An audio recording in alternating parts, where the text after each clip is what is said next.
I'm Dr. John, and this is your Maintenance Minute. We're going to be talking about a process called salvage value today.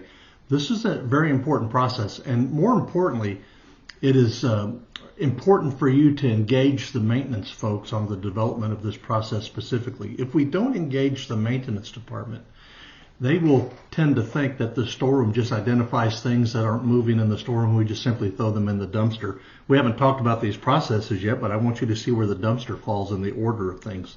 It's at the very bottom.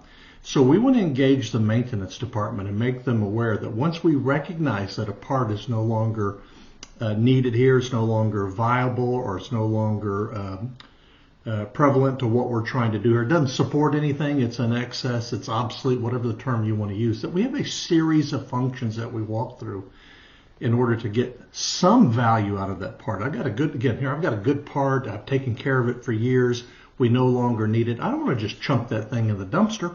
I want to get some money for it, right? Salvage value. The very first step, and we've talked about this recently, is return to supplier. If I've set things up right with my vendor, I'm going to be able to just essentially say, hey, we don't need this anymore. We've taken care of it. It's in the original packaging. Here you go, and you give me full value for it. That's ideal. That's ideally how we want to set it up.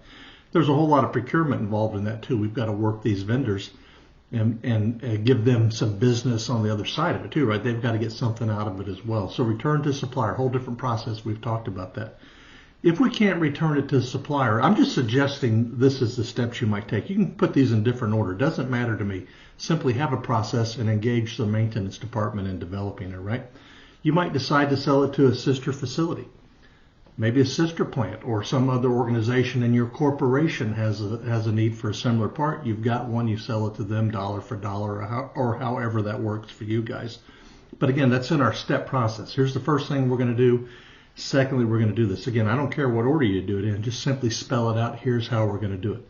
Look, if I can't give it back to the vendor, I can't get a sister facility, I don't have one that needs it, I might sell it on the open market through eBay, through Craigslist, through an auction, maybe a surplus sale, like one of them pallet sales, I don't care. But somehow I'm going to sell it to civilians on the open market. Now, caution, a word of caution here. You might have to engage your legal department in this sort of transaction right here, because what you don't want to have is I'm going to say civilian, someone that's not within your corporation.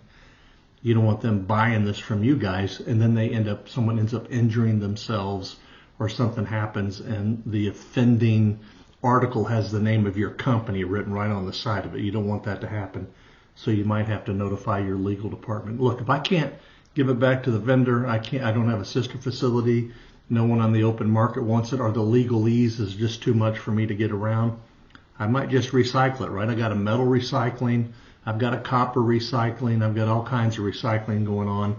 I might have to throw it in a recycle hopper. I don't want to do that, again, because I'm thinking it's a good part, maybe it's still viable. Or even if it's a part that's been damaged, what do I do with it? There's just something I can do with it. You may have to recycle it. Look, last thing we want to do is put it in a landfill, right? We don't want that to go on. There's no value for anybody if you're putting something in a landfill. But at some point, you have to do something with it. It's obsolete. We no longer need it. It's a bad part, or what have you. We've got to have some process. I suggest you have a written process for salvage value, that you have some order of activities that you're going to take. You clear things through legal, as I pointed out before. You have some standardization of parts, by the way. That really helps this sell to a sister facility. We'll talk about standardization later. But engage the maintenance department in this decision and developing this process. Otherwise, they literally think, and by the way, they have every right to think this, they think that the storeroom just identifies things that aren't moving and chucks it in the dumpster. You clearly see where the dumpster falls in this order of activities. Have a process for salvage value. We can help you set up that process. It's what we do for a living.